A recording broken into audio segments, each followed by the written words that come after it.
آج کے اس لیکچر میں عالجہ صاحب کے ساتھ ان کے ہمراہ عالِ جانی زرینہ کمال الدین بھی شریک ہوں گی، اور یہ لیکچر گنانی روایات کو مد نظر رکھتے ہوئے پیش کیا جا رہا ہے، یعنی لیکچر کے دوران متعلقہ گنان کے پاٹھ عالِ جانی صاحبہ راگ میں ادا کریں گی۔ اس سے پہلے کہ کمال صاحب اپنے لیکچر کا آغاز کریں، میں ایک شعر ان کی نظر کرنا چاہوں گا۔ کمال کا یہ کمال ہے، کمال کا یہ کمال ہے، وہ کمال با کمال ہے، یہ علم کا کمال ہے کہ کمال صاحب کمال ہے۔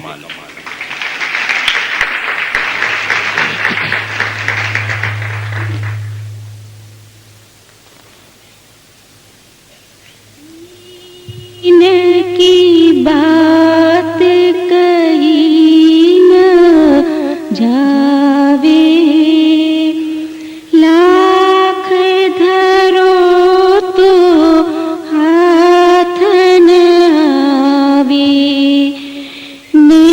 نیہ اگن سو دیہا بیرانی، پریم کتھا کی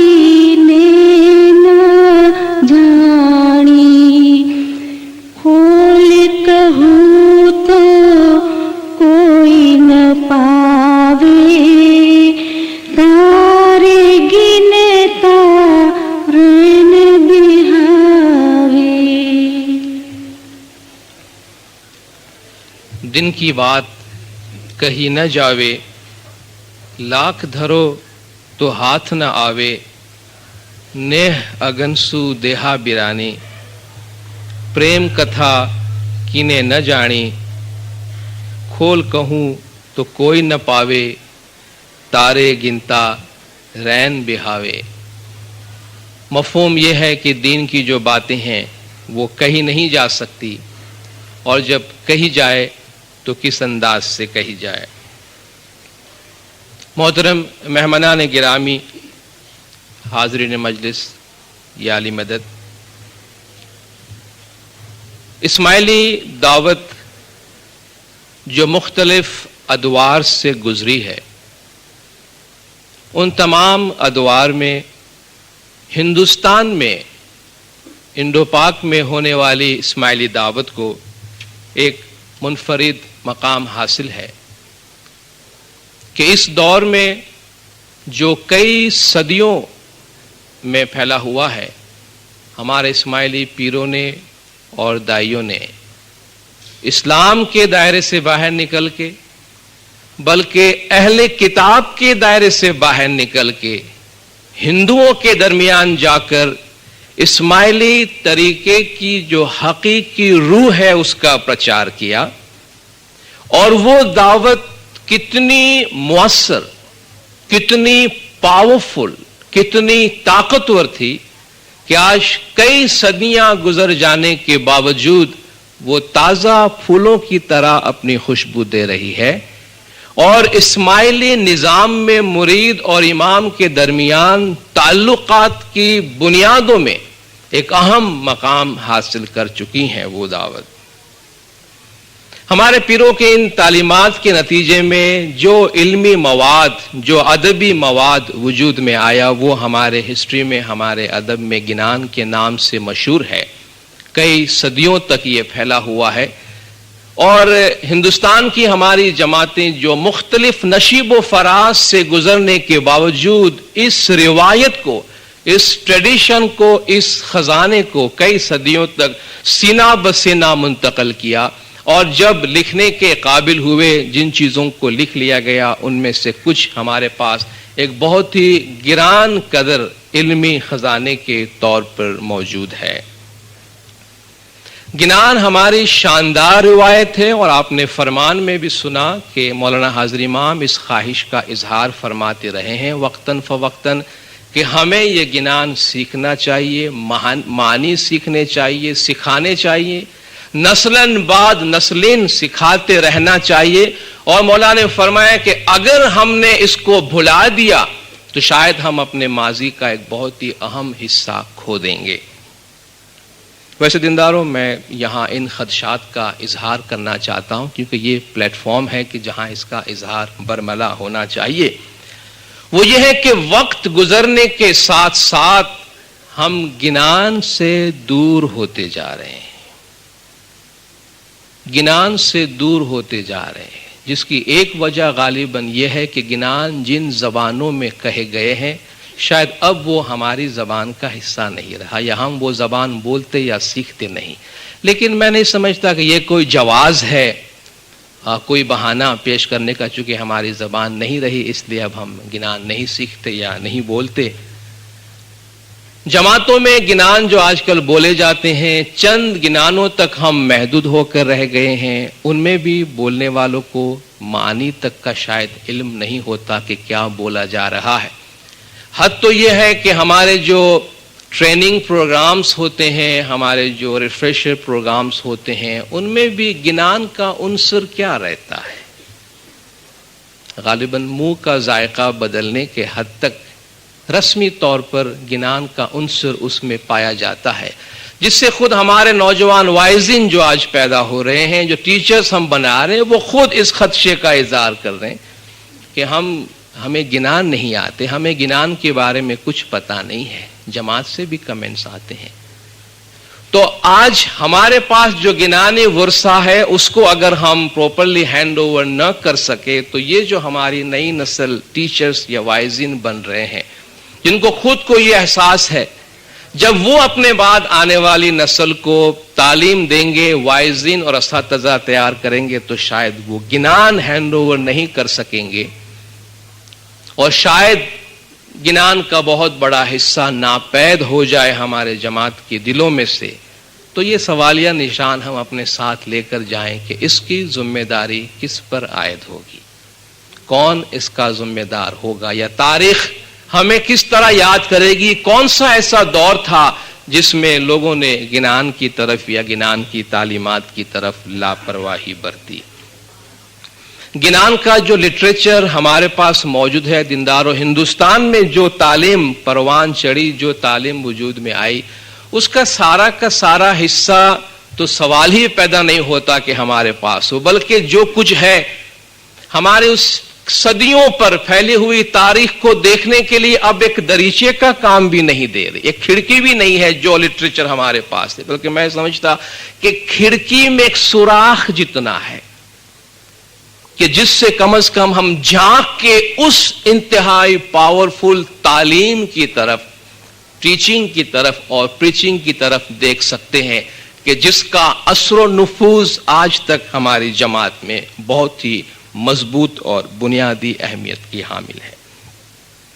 گنانوں میں ہمارے پیروں کا جو طرز تخاطب رہا، اس میں مختلف قسم کے طریقے آپ کو ملیں گے۔ جہاں تک یقین کا اظہار ہے کہ جو علم دیا جا رہا ہے، جو کچھ کہا جا رہا ہے، تو فرمایا گیا کہ جیسے میں پہنچیا تیسے میں کہیا، اڑ پہنچیا اعتبار نہ لیا۔ جہاں میں پہنچا، جو کچھ میں نے دیکھا، جو کچھ میں نے تجربہ کیا، وہ تم تک پہنچایا۔ جو میں نے دیکھا نہیں، جہاں تک میں پہنچا نہیں، اس پہ میں نے اعتبار نہیں کیا۔ گنان کی زبان عام طور پر نصیحتوں سے بھری ہوئی ہے، پیار اور محبت کا لہجہ بہت زیادہ ہے۔ جیرے ویرا اور ویرا مارا اور روڑا رکھیسر وغیرہ کے الفاظ بہت زیادہ ہے۔ کہیں گرج چمک بھی موجود ہے، ایسا بھی نہیں، کہیں سختی کلمات میں ہمیں نظر آتی ہے، مثلا دن گماوے فرنتا ہندتا، رات گماوے سوئی، بھٹ پڑے اس جیو کو بھائی ایسا نہ جیوے کوئی۔ دن گھومنے پھرنے میں گزار دیا اور رات سونے میں گنوا دیے، تو فرماتے ہیں بھٹ پڑے اس جیون کو، حیف ہے ایسی زندگی کو، ایسا کوئی نہیں جیتا، ایسی زندگی کوئی نہیں گزارتا۔ یا جس طرح فرمایا کہ ست پنتھ لئی جے اوسری گیا، انے گر پیر نے دیوڑاو شے گاڑ، تینو مکھ دٹھے بھرم ہتیا اوپجے، تے تو جائشے دوزخ نی جاڑ۔ صراط مستقیم ست پنتھ لے کے جو نکل گیا اور ہمارے مرشد کامل کو بدنام کیا، یہاں تو ہے گر پیر نے دیوڑاو شے گار۔ مرشد کے لیے ایسی صورت پیدا کر دی کہ نازیبہ کلمات استعمال کیے جانے پڑے. فرماتے تینوں مکھ دیتے بھرم ہتیا اوپجے، ایسے شخص کی شکل دیکھنے سے گویا خدا کو قتل کرنے جتنا گناہ ہوتا ہے. سختی ہے کلمات میں، جب کوئی بات بتانی پڑتی ہے، سمجھانی پڑتی ہے تو ایسے کلمات استعمال کیے گئے ہیں. کہیں بلا ٹوک، دو ٹوک الفاظ میں جوں کا توں جو باتیں ہیں بالکل واضح اور صاف الفاظ میں بتا دی گئی. جن لوگوں کو گنان میں دلچسپی ہے میں گنان کا حوالہ دینا چاہوں گا. بھائیو، بھرمے نو بھولیے ویرا نو بھولیے، پیر صدگور نور کا گنان ہے. بہت فلسفہ ہے، بڑی گہرائی ہے، بہت وسعت ہے اور پاور ہے، ان الفاظ میں پاور ہے. اور اس کو پڑھنے سے پتا چلے گا کہ کسی کا لحاظ نہیں کیا گیا. جو کا تو دو ٹوک الفاظ میں ہمارے وجود کو کھول کے سامنے رکھ دیا گیا اور ٹرانسپیرنٹ بنا کے پیش کر دیا گیا کہ دیکھ لو اپنے آپ کو، کیا اس کے بعد بھی تم بڑائی کرنا چاہتے ہو؟ اور اس گنان کو پڑھنے کے بعد ایک جسم پرست انسان، ایک خود غرض انسان تو ضرور اپنے آپ سے بھی گھن محسوس کرے گا کہ یہ میری حیثیت ہے اور اس پر میں بڑائی بھی کرتا ہوں. بھائیو، بھرمے نہ بھولیے، یہ وہ گنان ہے. کہیں منطق کو کام میں لایا گیا، عقل کو اپیل کی گئی، اور ظاہر ہے کہ جب عقل کو سوالیہ انداز میں کوئی بات اپیل کی جاتی ہے تو عقل سوچنے پہ مجبور ہوتا ہے اور جواب ڈھونڈتا ہے. تو بہت جگہوں پہ یہ سوال جوگیوں سے، سادھوؤں سے، سنیاسیوں سے اور پنڈتوں سے کیا گیا. جو پنڈتا وید پران کیے اوتار ہری ہوتا پاشان، کہ اے پنڈتوں تم اتنے گنانی ہونے کا دعویٰ کرتے ہو، بھلا اپنی کتابیں دیکھو، اپنے وید دیکھو، اپنے پران دیکھو اور مجھے بتاؤ تمہارے قول کے مطابق بھگوان 9 دفعہ دنیا میں آ چکا ہے، ذرا یہ تو بتاؤ کون سے اوتار میں ہری پتھر بن کر آیا ہے؟ پھر خود پیر گنتے جاتے ہیں، پہلے اوتار میں یہ، دوسرے میں یہ، تیسرے میں یہ، چوتھے میں یہ، 10واں تک گنوا دیا. پھر پوچھتے ہیں جو پنڈتا وید پران کیے اوتار ہری ہوتا پاشان. اے پنڈتو اپنی ہی کتاب دیکھو اور بتاؤ کون سے اوتار میں ہری پتھر تھا؟ کسی اوتار میں نہیں تھا. تو تم یہ پتھر کو کیوں پوچھتے ہو؟ بھوڑا رے بھوڑا مانوی تمہیں پانا نے کائیں پوجو. اے بھولے انسان پتھر کو کیوں پوچھتے ہو؟ جے آپ نہ بولے کہ نہ بولا بھی نہ بولے، نہ وہ خود بولتا ہے نہ کسی کے بولوانے سے بولتا ہے. تینے کیم کہیے کرشن دیو، انہیں تم کس طریقے سے اپنا مالک مانتے ہو؟ سجیو نے چھوڑی نجیو نے دھیاؤ تو نشتے دوزخ جاؤ. جاندار کو چھوڑ کر جو بے جان ہے اس کی پوجا کرتے ہو، زندہ کو چھوڑ کے مردے کی پوجا کرتے ہو، پھر تو تمہارا ٹھکانہ دوزخ ہی ہے اور کیا ہے. تو گنان کے بہت سے پہلو ہے، ڈائمنشن ہے. کافی بڑے عرصے پر یہ ہمارا لٹریچر پھیلا ہوا ہے، جس میں جس طرف سے بھی دیکھے تو ایک گوہر کی طرح ہے، اس میں ایک چمک نظر آتی ہے. آج ہم ایک پہلو لیں گے اس میں سے، جس میں شاید ہم کو انٹلیکچوئل پلیزر نہ ملے، چونکہ ہم فلسفیانہ باتیں نہیں کریں گے بلکہ روحانی سرور کی بات کریں گے، دل کی اطمینان کی بات کریں گے. یہ گنان کی جمالیات کی بات ہے کہ گنان میں جو الفاظ کے بیان کی خوبصورتی ہے، کیونکہ ماس کو کمیونیکیٹ کیا گیا، لوگوں سے بات کی گئی ہے، تو اس میں چاشنی کتنی ہے اور الفاظ میں پاور کتنا ہے. اور وہ پہلو ہے تشبیہات اور تمثیلات، یعنی کوئی چیز مثال کے بیان پیرائے میں بیان کرنا. تشبیہات تمثیلات کیا چیز ہے؟ انسان بیک وقت 2 عالموں میں زندہ رہتا ہے. ایک اس کا عالم آفاق ہے، ایک عالم انفس ہے. عالم آفاق یہ ظاہری جسمانی دنیا ہے، عالم انفس ہمارا اندرونی روحانی باطنی دنیا ہے. جو عالم آفاق ہے، ظاہری دنیا، اس کی زبان انسان نے ایجاد کی ہے جس پہ وہ کلام کرتا ہے، حالانکہ وہ بھی ایک ناقص زبان ہے. لیکن عالم انفس یعنی باطنی دنیا کی زبان نہیں ہے، وہ بیان نہیں ہو سکتا.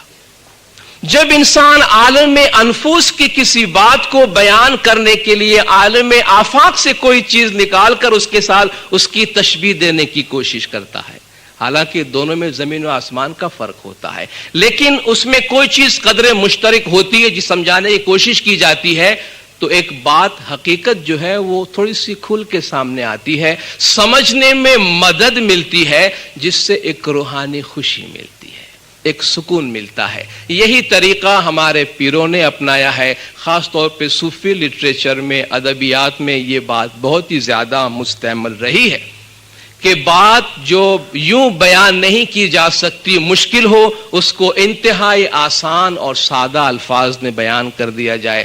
جیسے کہ مولا روم جو شہنشاہ تشبیہات ہے، ان کی تشبیہات کتنی مشہور ہے کہ بھاری سے بھاری، موٹی سے موٹی روحانیت کی باتیں، عقلانیت کی باتیں بہت ہی سادہ الفاظ میں مثالوں اور تشبیہات کے پیرائے میں بیان کرتے ہیں۔ تو اسی تشبیہات کے پیرائے میں جو کچھ گنانوں میں بیان ہوا ہے، اس کے نمونے آج آپ کے سامنے پیش کیے جائیں گے۔ اس سے پہلے صرف یاد دہانی کے طور پر اتنا عرض کروں کہ قرآن حکیم کا آپ مطالعہ کریں تو اس میں تشبیہات اور تمثیلات بھری پڑی۔ ابھی آپ نے قرآن کی ایک آیت سنی، خدا نے کلمہ طیبہ کی مثال پاک درخت سے دی ہے، یا فرمایا کہ جو لوگ اللہ کے سوا دوسروں کو اپنا اولیاء بناتے ہیں، ان کی مثال مکڑی کی طرح ہے جس نے گھر بنا لیا، اور سب سے کمزور گھر مکڑی کا جالا ہوتا ہے۔ اب دیکھیں کہاں خدا کے علاوہ غیر اللہ کو اولیاء بنانا اور کہاں مکڑی کا جالا۔ سمجھ میں آتی ہے کہ مکڑی کا جالا جتنا ناپائیدار اور کمزور ہے، اللہ کے علاوہ دوسروں پہ بھروسہ کرنے والے اتنے ہی کمزور اور ناتواں چیزوں پہ بھروسہ کرتے ہیں۔ حضور اکرم نے بھی اپنی حدیث میں تشبیہات کا استعمال فرمایا، بہت مشہور حدیث ہم بیان کرتے ہیں بارہا، انا مدینۃ العلم وعلی بابھا، میں علم کا شہر ہوں، علی اس کا دروازہ ہے۔ نہ حضور شہر ہے، نہ مولا علیہ السلام کوئی دروازہ ہے، لیکن یہ ایک تشبیہ ہے، اور جب تشبیہ دی گئی ہے تو اس سے حقیقت کو سمجھنے میں کتنی مدد ملی ہے۔ الدنیا مزرعۃ الآخرہ، دنیا آخرت کی کھیتی ہے، یہاں بوتے ہیں تو وہاں کاٹتے ہیں۔ فرامین میں بے شمار تشبیہات ہیں، امام کے نور اور جامہ بدلنے کی تشبیہات ابھی آپ نے سنی۔ مولا بھی اپنے فرامین میں تشبیہات استعمال فرماتے رہتے ہیں۔ کئی مولا نے فرمایا تمام انڈے ایک باسکٹ میں نہیں رکھنا۔ اب ظاہر ہے کہ اس سے مراد یہ نہیں کہ اسماعیلی اپنے گھر کے تمام انڈے ایک باسکٹ میں نہ رکھے، لیکن میسج کمیونیکیٹ ہوتا ہے۔ یا مولا نے اپنے 48ویں جامع میں حسد کی مثال دی کہ حسد، جس میں حسد پیدا ہو جائے، وہ ایک افریقہ میں موجود ڈوڈو کیڑے کی طرح ہے۔ انسان جب خالی پیر گھومتا رہتا ہے جنگلوں میں تو وہ ڈوڈو کیڑا اس کے پیر میں گھس جاتا ہے اور بڑھتا رہتا ہے خون پی کے، حتیٰ کہ اس کا پیر سڑ جاتا ہے، کاٹنا پڑتا ہے۔ فرمایا جس طرح ڈوڈو انسان کے وجود میں گھس کے اسے کھوکھلا کرتا ہے، اسی طرح حسد تمہارے دل میں اگر داخل ہو جائے تو تمہیں اندر سے کھوکھلا کر دیتا ہے۔ یا مولا نے فرمایا انسان جب تک دنیا میں زندہ ہے اسکول میں پڑھنے والے ایک طالب علم کی طرح ہے۔ بے شمار ایسی تشبیہات فرامین کے اندر بھی موجود ہے۔ اب ہم گنانوں کی تشبیہات کی طرف آتے ہیں، اور گنانوں کو پیش کرنے کا جب بھی ہم ذکر کرتے ہیں، ہمارے گنان ہماری ایک عبادت ہے، اور گنان کو پیش کرنے کے لیے گنان کی جو لوازمات ہیں ان میں سے ایک یہ ہے جو ہماری ایک بہت ہی طاقتور، ایک بہت ہی پاورفل روایت ہے، وہ یہ کہ گنانوں کو طرز میں پیش کیا جاتا ہے۔ تو آج وقفے سے کہیں کہیں آپ کو گنان ہم طرز سے سنائیں گے۔ ہمارے امام کی تشبیہات جو گنانوں میں استعمال کی ہیں ان میں سے چند تشبیہات بیان کی جاتی ہے۔ اس سے پہلے ایک پارٹ جو ہے وہ آپ راگ سے سن لیجئے۔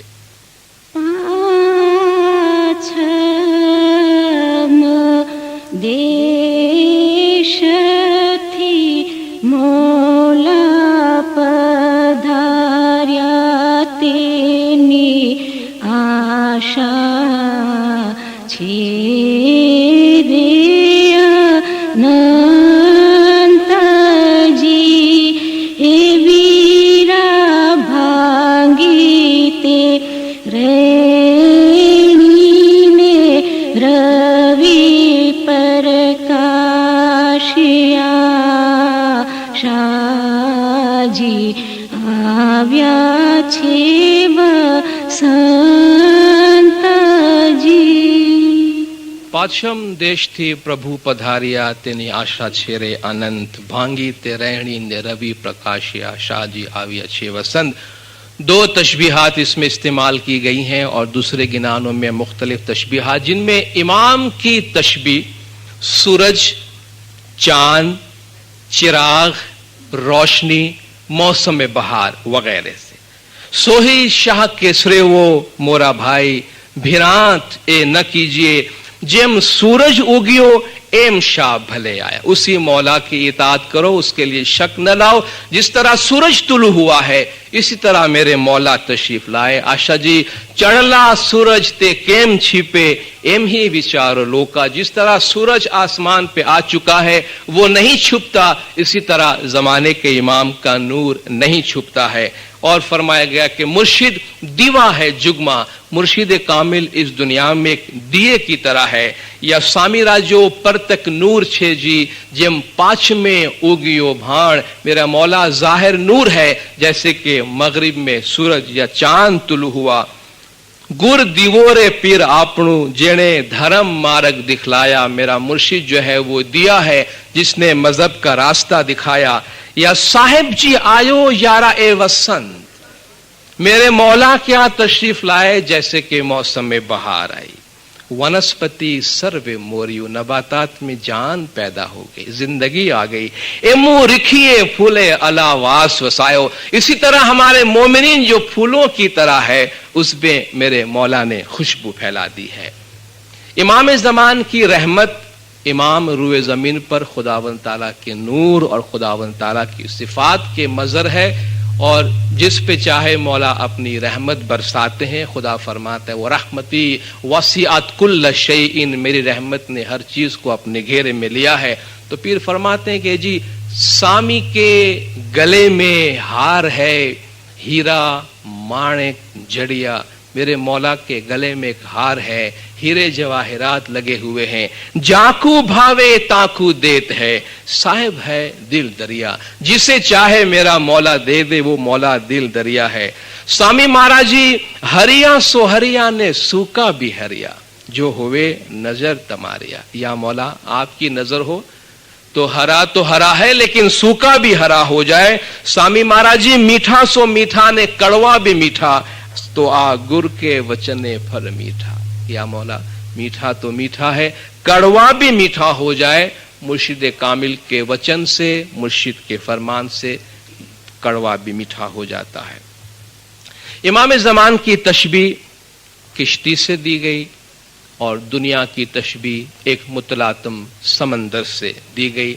और इसकी जो बुनियाद है, जो हमारे दूसरे दाइयों ने भी दुनिया के दूसरे इलाकों में दावत के दौरान इस्तेमाल फरमाया. जिस तरह के हम किस्सा नूह अलैहिस्सलाम की तावीलात का मुताला कर रहे थे तो उसमें भी ये बात आई. ये किश्ती नूह पर मबनी है. जिस तरह कुरान हकीम की तालीमात के मुताबिक हजरत नूह अलैहिस्सलाम की किश्ती नजात की किश्ती शुमार की गई है, इसी तरीके से हमारे पीरों ने अपने गिनान में जमाने के इमाम को और इमाम की दावत को जमाने में एक किश्ती से तशबीह दी है. हुजूर ने भी अपनी हदीस में फरमाया कि मसलू अहली बैती फीकुम कसफीनती नूह, मेरे अहले बैत की मिसाल तुम्हारे दरमियान नूह के किश्ती की तरह है. मन रकबहा नजा व मन तखल्लफ अनहा गरक, जो उसमें बैठा नजात पा गया, जिसने रूगर्दानी की वो गर्क हो गया. आ संसार सागर जान, जो ये दुनिया एक समंदर है ते तो ઊંડો છે महाअपार, बहुत ही गहरा है. તેમાં है साची नाव छे सतनी जेनो सदगुर खेवनहार. सच्चाई की नाव जो है वो इसके अंदर किश्ती है और उसका जो खेवैया है वो मुर्शिद कामिल है. जिरे वीरा संसार सागर मध्य वाण आपरा गुरुजीए नोरिया, आशा संसार लगाए विखड़ो पार. कि इस संसार सागर यानी बहरे हयात में, जिंदगी के इस समंदर में मेरे मौला ने किश्ती रखी है जो तुम्हें इस मुतलातम समंदर से निकाल कर पार लगाएगा. बहुत ही प्यारा और खूबसूरत सा पाठ है. नाव भली अली शाह की, जामे ठोर अपार. जे कोई चढ़े इस नाव में सो भी है रे हमारा। नाव भली अली शाह की, अच्छे में अच्छी किश्ती मौला मुश्किल कुशा मुर्तजा अली की है। जामे ठोर अपार जिसमें बहुत करार है, जे कोई चढ़े इस नाव में सो भी है रे हमारा। जो इसमें सवार होगा वो हमारा है। जैसे कि नूह अलैहिस्सलाम के किश्ती में जब बेटा उसमें सवार नहीं होता है, खुदा फरमाता इन्नहु लैसा मिन अहलिका इन्नहु अमलुन गैरु सालिह, वो तेरे अहल से नहीं है चूंकि वो अमाल का अच्छा नहीं है।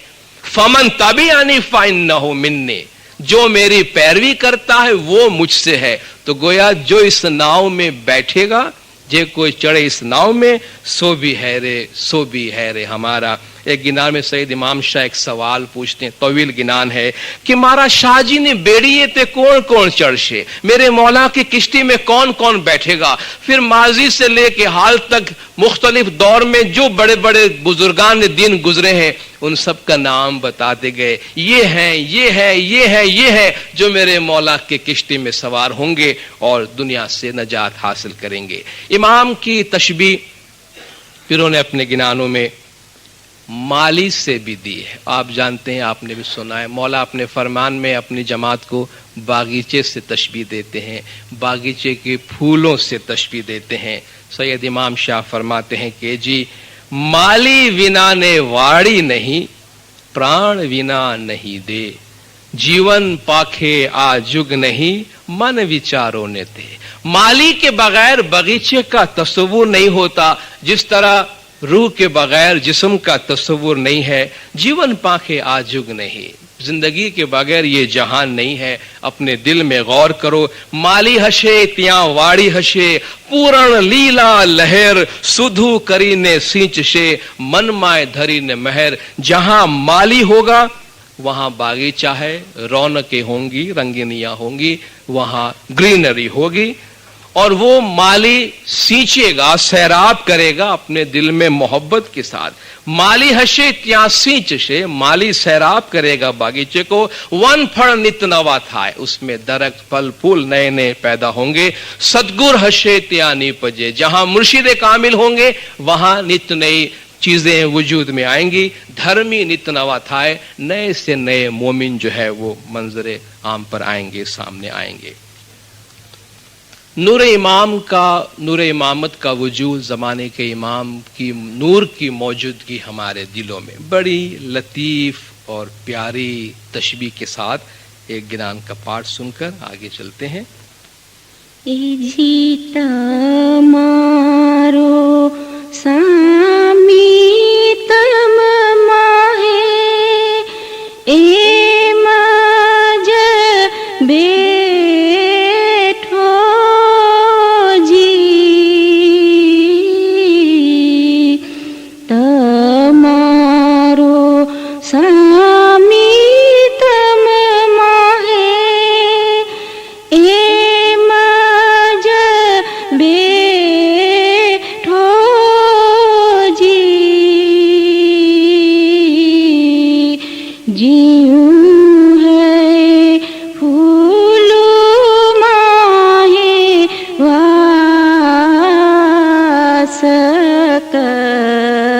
रीने देखो जी।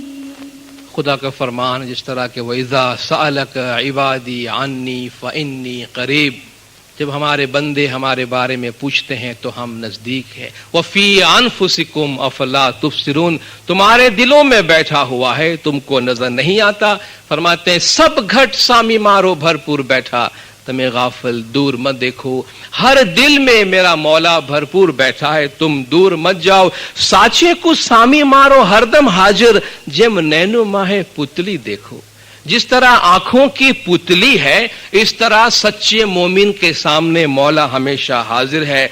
जेम शशियर आकाशे चंदा, तेम कोट कोट कुंभ जल माए देखो। जिस तरह आसमान में चांद है और करोड़ हाँ करोड़ जमीन पे आप प्यालों के अंदर पानी भर के रख दें जिस तरह उन सब के ऊपर उसका अक्स पड़ता है आसमान के चांद का, इस तरह तुम्हारे दिलों के अंदर मेरा मौला भरपूर है। त्रिलोकमा सामी मारो हर भरपूर बैठो जेमो फुलू माहे वास। तीनों अवालिम में मेरा मौला ऐसा बैठा है जिस तरह के फूलों में खुशबू है। जेम फूलू माहेवास त्यों मोर साइया तमें गाफिल दूर मत देखो। जिस तरह फूलों में खुशबू है इस तरह मेरा मौला है, ए गाफिलो तुम दूर मत देखो। सब घट सामी मारो साबित करी जानो जेम दूध माए गिरत पिछाणो। हर दिल में मेरा मौला ऐसा मौजूद है जिस तरह के दूध के अंदर घी मौजूद है। और इसकी भी कितनी अच्छी मिसाल दी कि परतक दूध माहे गिरत छे, कि वो मुर्शिद दूध में घी की तरह मौजूद है पर मंथियों प्रगट था है। जिस तरह दूध को बिलोने से उसमें से मक्खन बनता है फिर उसमें से घी पैदा होता है, फरमाते मंथियों प्रगट था है, उसके लिए रियाजत करनी पड़ती है, उसके लिए मेहनत करके निकालना पड़ता है। सदगुरु कहे मारा मुनिवरो गुरु बिना दोज़खे जाए। ये तो बुनियादी नुक्ता है जहां तक गुरु और मुर्शिद की बात है कि आला मुर्शिद फरमाते हैं कि हकीकी मुर्शिद के बगैर तुम्हारा कोई भी ठिकाना नहीं। और हकीकी मुर्शिद की सोहबत की मिसाल पीरों ने दी। जिस तरह मौला रूम भी फरमाते हैं कि यक जमानी सोहबते बा औलिया बेहतर 7 साल ताते बेरिया। औलिया के साथ एक घड़ी की सोहबत 100 साल बेरिया ताअत इबादत बंदगी से बेहतर है। तो यहां मुर्शिद कामिल के साथ मिलने, मुर्शिद की ताबेदारी करने, मुर्शिद के साथ रहने, उनसे असर लेने से हम पे क्या असर पड़ता है, उनकी सोहबत से क्या असर पड़ता है, उसकी तशबीह बयान फरमाते हैं। ए जी सतगुर भेटिया केम जानिए ए मन परखी ने जोए। चंदन केरे वासरे भाई नीम सुगंधा हुए। कि मुर्शिद कामिल की इताअत अगर तुमने की है तो तुम्हें कैसे मालूम हो तुमने ऐसा किया है। ए मन परखी ने जोए, अपने दिल में इसका परख करो, जायजा लो, इम्तिहान लो कि चंदन केरे वासरे भाई नीम सुगंधा होए। चंदन की सोहबत में, संदल की सोहबत में नीम में खुशबू पैदा हो जाती है। तुम देखो तुम्हारे अंदर ये खुशबू आई है या नहीं। कहीं और पारस और तांबे की मिसाल देते हैं। ये एक रिवायती बात है कि पारस एक ऐसी चीज है अगर वो तांबा को छू ले तो तांबा सोना हो जाता है। प्रैक्टिकली शायद ऐसा ना होगा लेकिन ये अदबियात में इसका इस्तेमाल होता रहा। सदगुर पारस मुनिवर त्रांबा भेटे तो सोवन होए। मुर्शिद कामिल पारस है, मोमिन तांबा है। जब उनकी आपस में मुलाकात होती है तो मोमिन सोना बन जाता है। पारस पर से लोहा रंग पलटे। लोहा जब पारस की सोबत में आता है तो रंग बदलता है। रंग कैसा बदलता है कि मानस फेरी शाह मारो देव करशे, शाह ने करता न लागे वार। इंसान को बदल के मेरा मौला देव बना देगा उसको। देव से मुराद रूहानी मखलूक है। देव जो उर्दू में इस्तेमाल होता है वो देव नहीं, लेकिन जो हिंदू लिटरेचर में इस्तेमाल हुआ जो रूहानी आला मखलूकात है उसमें तुमको मुंतकिल कर देगा और उससे वक्त नहीं लगता, टाइम नहीं लगता। मुर्शिद कामिल पर जो ईमान होता है, दिल में जो ईमान की रोशनी होती है उसकी तशबीहात दी गई। और ईमान की तशबीह बजा तौर पे रोशनी से दी गई कि सत मत छोड़ो मारा मुनिवरो अने सत छोड़े पत जाए। ऐ मेरे मोमिनो सच्चाई को नहीं छोड़ना, सच्चाई को छोड़ने से इज्जत चली जाती है। ईमान सरीखो दीवड़ो तेने अंजवाड़े शाह पाए। ईमान दिया है जिसकी रोशनी में तुमको मौला मिलता है। ए जी रैणी अंजवाड़ी चांदसू अने दिवस अंजवाड़ो सूर तेम घट अंजवाड़ो ईमानसु भाई 14 वर्षे नूर। काचे हांडे नीर न रहवे, कच्चे घड़े में पानी नहीं रहता। माहे जल भरता गड़ी जाए, पानी डालेंगे तो पिघल जाएगा। इसी तरह तेम बेईमानी बहश न पावे। इसी तरह जो बेईमान है वो बहश नहीं पाएगा। वण अगने सुहाग न थाए, आग के बगैर, आतिश के बगैर सुहाग नहीं होता। यानी तपिश के बगैर उसका इम्तिहान नहीं होता और उसका ईमान पक्का नहीं होता। फिराक और इश्क, जाहिर है जब हम सूफियाना कलाम की बात करते हैं, बातनी लिटरेचर की बात करते हैं, रूहानी ख्याल की बात करते हैं, तो हिजर, फिराक और इश्क तो इसके माथे का झूमर है, बल्कि हमारे तरीके की जान है। ये मुर्शिद और इमाम का रूहानी रिश्ता और रूहानी मिलाप। एक गिनान का पाठ सुनते हैं, फिर आगे चलते हैं। जी जी से करे माई बाप गाम सा धार्या पिया, उसका फरजंद कियो कर रहे वेरे मेहरबान दयावंत मेरे, याशा तुझ बिना सो दिन जावेंगे कैसा पिया जी। बेशुमार तशबीहात किनानों में हिजर, फिराक और इश्क के बारे में इस्तेमाल हुआ है।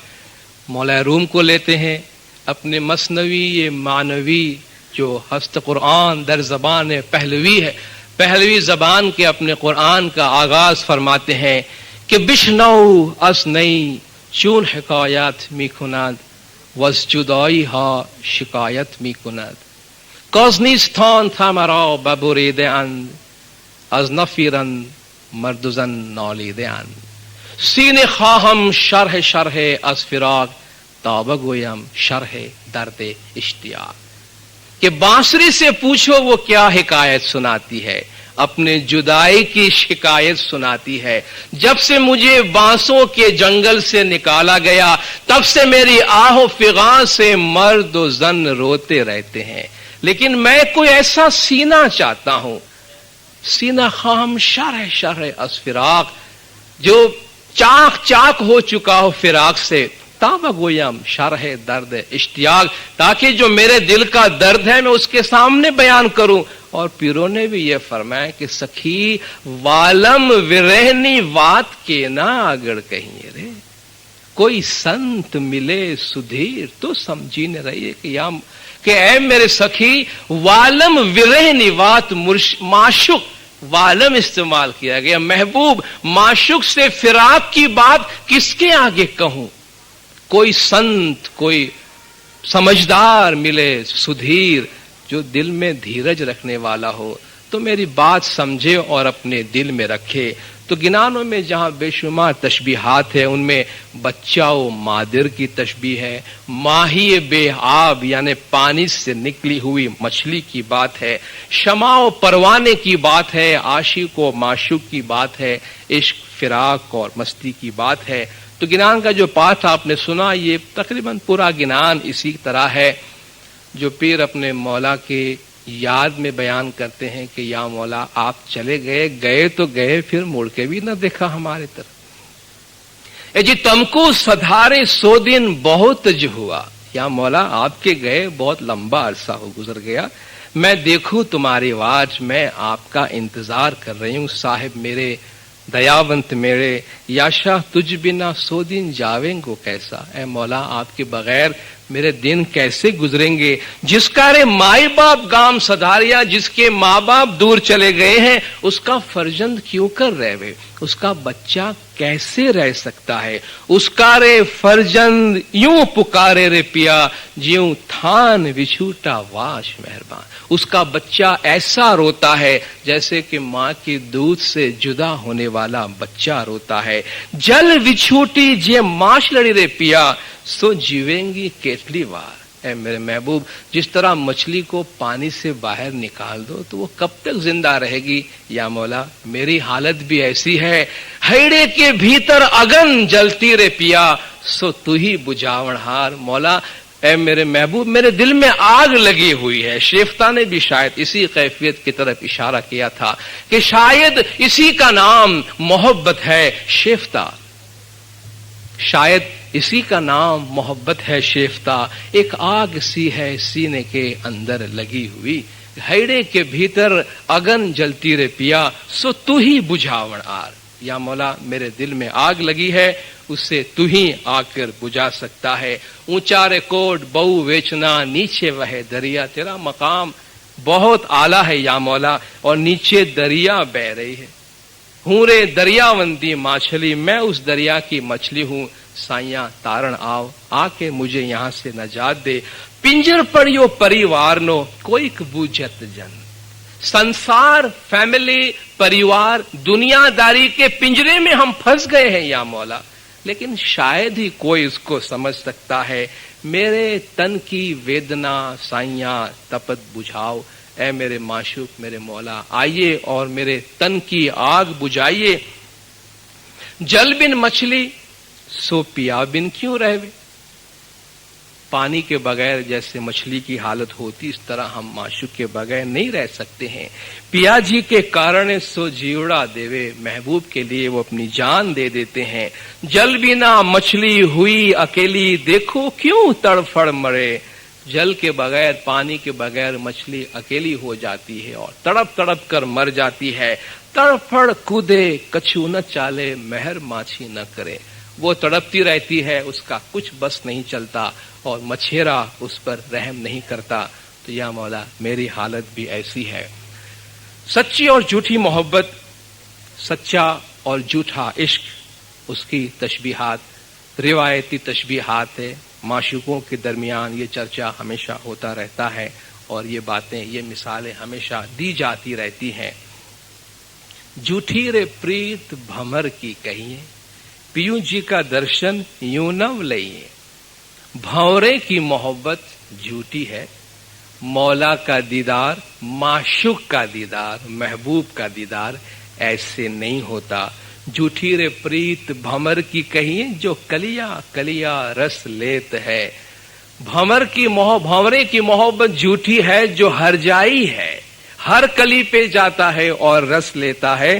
तेम क्रियाना हीना गाफिल अंधा. इसी तरह जो आमाल के बुरे हैं गाफिल हैं अंधे हैं दिल की आंखों से सो पिया पर जीव न देते हैं. वो अपने मुर्शिद पे जान नहीं देते हैं. ये उन लोगों के बारे में है जो हर जगह अपना मफाद ढूंढते फिरते हैं.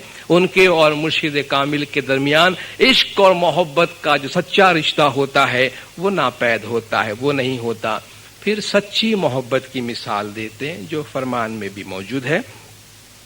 ये जी साची रे प्रीत पतंग की कहिए पीयूं जी का दर्शन यूं कर लेंगे. सच्ची मोहब्बत परवाने की होती है और मुर्शिद का दीदार महबूब का दीदार इस तरह किया जाता है.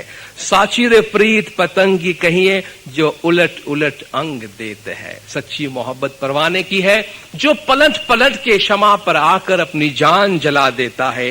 एक दीपक के रे कारण सो कई पतंग जीव देते हैं. एक दिए के लिए एक शमा के लिए कितने परवाने हैं जो आकर अपनी जान कुर्बान कर देते हैं. रूहानी विसाल इमाम ज़मान के नूर से कुर्बत और रूह से कुर्बत की जो तशबीह दी गई उसके लिए तवील गिनान है जो हम आमतौर पर सताड़े में पढ़ते हैं. रूहानी विसाल की तशबीह ज़ाहिरी विसाल से दी गई. मौला के 48वें जामे का फरमान है कि आप में से हर एक की 2 शादियां हैं. मर्द हजरात को खुश होने की जरूरत नहीं है, इसमें ये रूहानियत की बातें हैं. मौला ने फरमाया आप में से हर एक की 2 शादियां हैं. एक जाहिरी शादियां हैं, एक जाहिरी शादी है, दूसरा बातिनी शादी है आपकी. और उसी जो बातिनी निकाह और बातिनी शादी की मिसाल है वो पीर हसन कबीरदीन माँ बाप का जो गिनान है उसमें बयान किया गया है, जहां पीर ने अपने आप को एक नारी के स्वरूप में एक कनीज के रूप में एक औरत के रूप में मौला के सामने पेश किया है और रूहानी विसाल की तमन्ना की है. फरमाते हैं जुगा जुगनी हूं आशवंतिस कि کئی جھوک سے یا مولا میں آپ کے امید رکھتی ہوں, نکاح کی دھنائے ابھی تک میں نے شادی نہیں کی, ہوے ہمیں تھیا بھر جو بنما لجا راکھو تربھو ورنہ رائے, اب میں بھر جوانی میں آئی ہوں یا مولا آپ میری عزت رکھیں, آپ میری لاج رکھیں.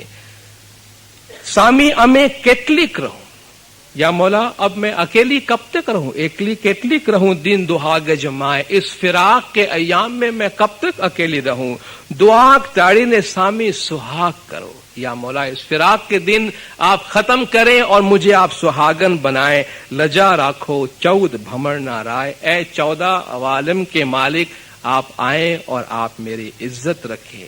سامی جی ناریوں تمہاری اتی گھڑی, اے مولا آپ کی تو بہت کنیزیں ہیں, مجھ سریکھی لاکھوں لاکھ, مجھ جیسی تو لاکھیں ہوں گی.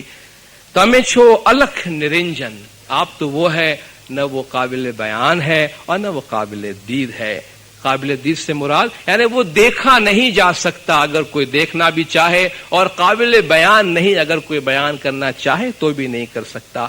ہمیں چھیے دھوڑی خاک, مولا ہم تو خاک ہیں, آپ کے پیر کی مٹی کے برابر ہے. کتنی عاجزی اور کریا زاری ہے. اے جسامی ایوی ناریوں تمہاری عرش نیو, ایسی تو کنیزیں آپ کی بے شمار ہے. بہوچے روپ اپار, اور پھر ان کے روپ اور خوبصورتی بہت ہے. ہمیں تو ارو کھڑی ارو پڑی, یا مولا مجھ میں تو کوئی چیز نہیں ہے, نہ میں دیکھنے میں اچھی ہوں. تینی لجا راکھ جو بھرکار, لیکن اے میرے مالک آپ آئیں اور آپ میرے عزت اور آبرو رکھیں. ایک اور تشبیہ روحانی وصال کی دیے کے ذریعہ دی.